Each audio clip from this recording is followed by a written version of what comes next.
Right then, golden desert sands, scorching summer temperatures, vast oil reserves, and camels can only mean one thing. This is the United Arab Emirates and where today's show starts.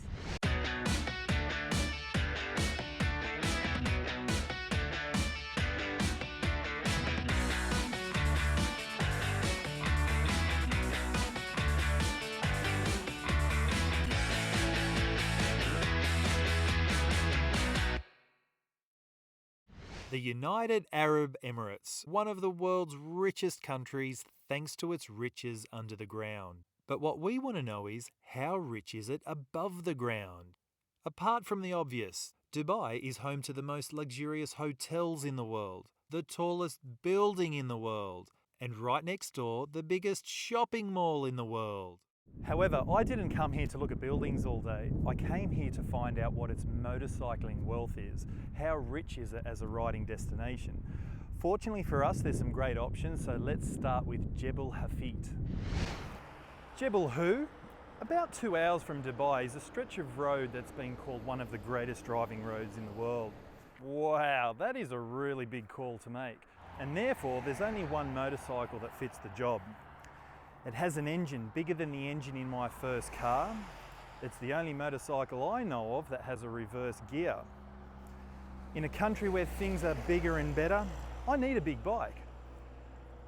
I need something with a little bit more over the topness, if you will. I present the Honda Goldwing. Oh, how the tables have turned. I used to be that guy that made fun of these bikes. I can hear all my mates making fun of me now. I really don't know what to expect out of this. I've been riding bikes for about 20 years on the road on sports bikes, so this type of machine's very unfamiliar to me. I mean, look at the pimp and rider's seat, or how about the pimp and pillion seat? Best of all, how about the pimp and surround sound speakers? Woo! Woohoo! All right, let's go. Engines purring, 6 cylinders are firing, music's pumping. Let's go. Whoa, whoa, whoa, whoa, whoa, whoa. Oh, reverse. The reverse thing on a motorcycle, still getting used to it. All right, let's try that again.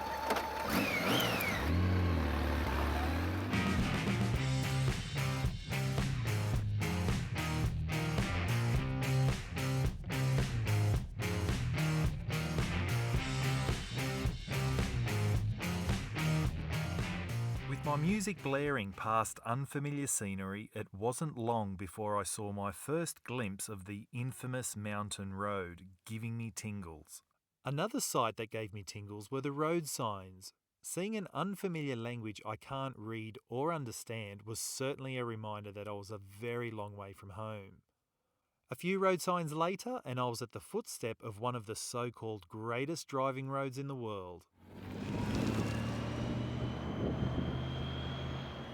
It's a mountain to the east of the country with an 11-kilometre ribbon of asphalt rising to a height of 1,219 metres. It's graced with 60 corners, and right ahead of me is turn number 1. Let's go.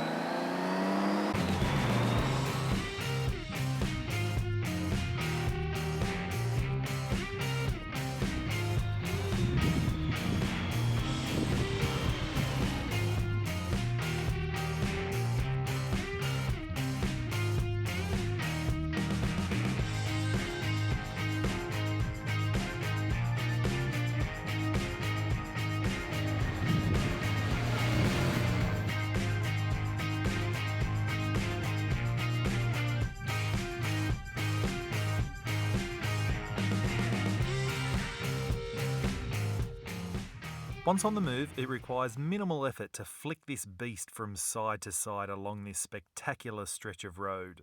And it takes no effort at all to scrape the pegs of the mighty Goldwing either.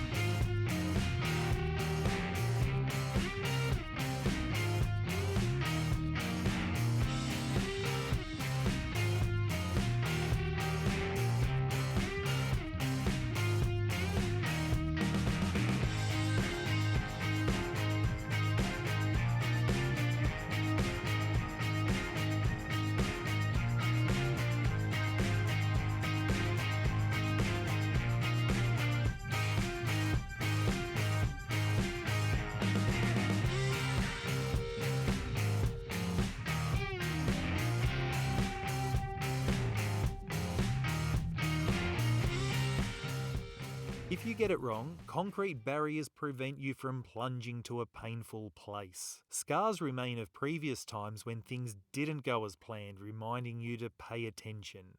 And after about 20 minutes, you crest the final peak, and once you're at the top,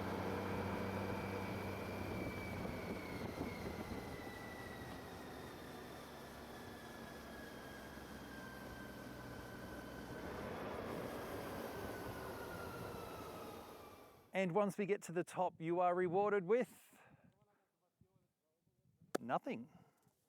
Absolutely nothing, just a car park. Maybe I had high expectations, especially when you consider all the architectural wonders in Dubai. However, as they say, it's the journey, not the destination. The ride up here is absolutely awesome, and once you get up to the top, the views are spectacular. On a bit of a side note, I did receive a welcome text message on my phone from Oman, which is just to the south here, and it just gave me a reminder of where I am in this wonderful world. Now, in all fairness, the ride up here, up to Jebel Hafid, is absolutely awesome, and I do recommend it. The only thing is, it's a little bit short, that's all. It's kind of over before you know it. So I was off again, continuing my search to find a jewel hidden in this desert oasis. Along the way, I found a few laughs, courtesy of some nomadic friends. Oh, no way!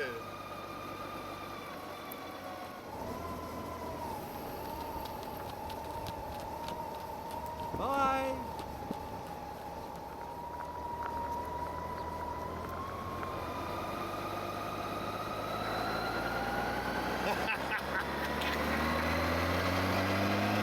I knew I was getting close to finding my motorcycling mecca, and it wasn't too long before I started to see the obvious signs.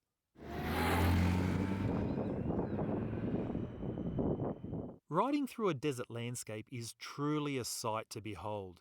Visually, there's only one element: sand. There's nothing to hear, no ocean waves crashing on the beach, no trees rustling in the wind.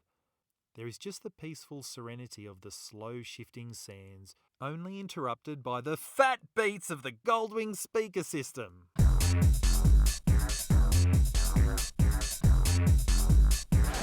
The party didn't last long, as I soon realised the big Honda Goldwing doesn't like playing in sand.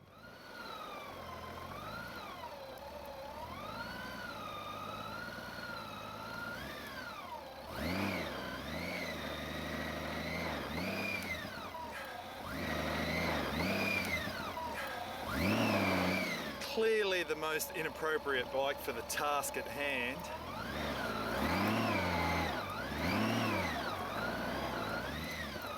Surely there's got to be a better way. Yeah! There's certainly a better way to do this. If we roll with the theme of the show so far, which has been bigger and better, how about the biggest continuous sand dune in the world? Welcome to the empty quarter.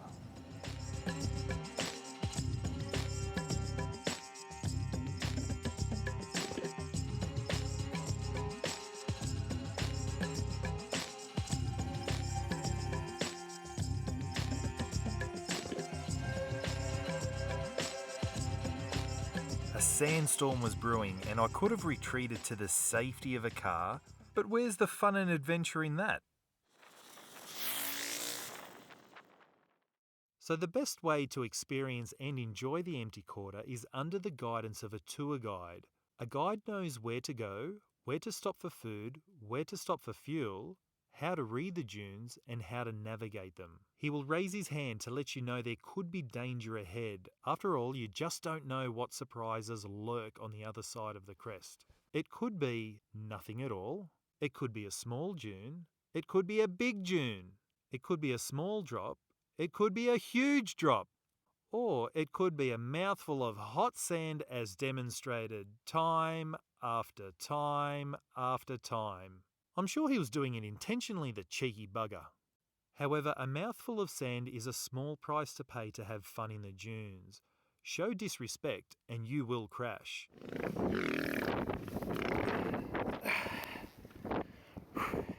However, the dunes are forgiving, and crashing here is like falling on a cloud made of pillows, and delightfully amusing. It's another reason why sand dune bashing is so awesomely fun.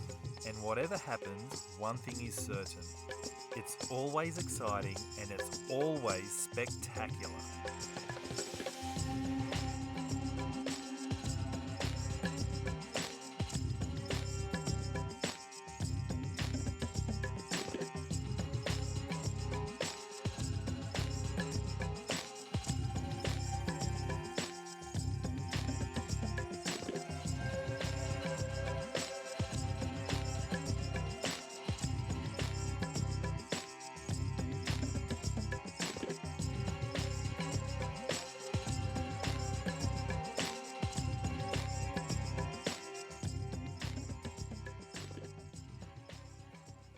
So then, to answer the question at the start of the show, how riding rich is the United Arab Emirates?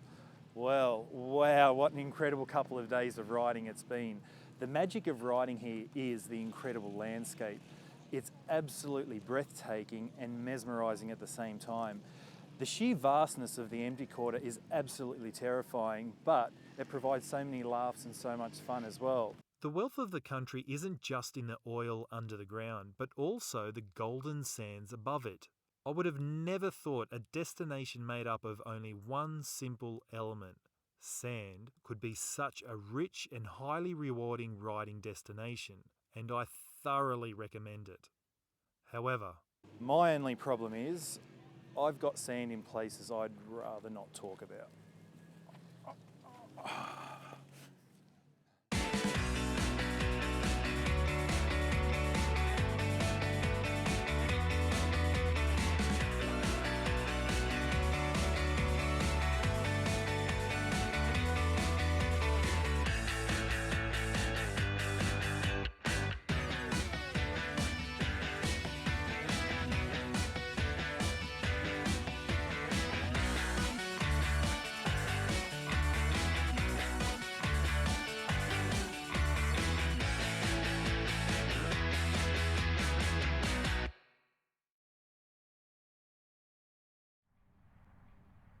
I'm scared he's going to bite my bum.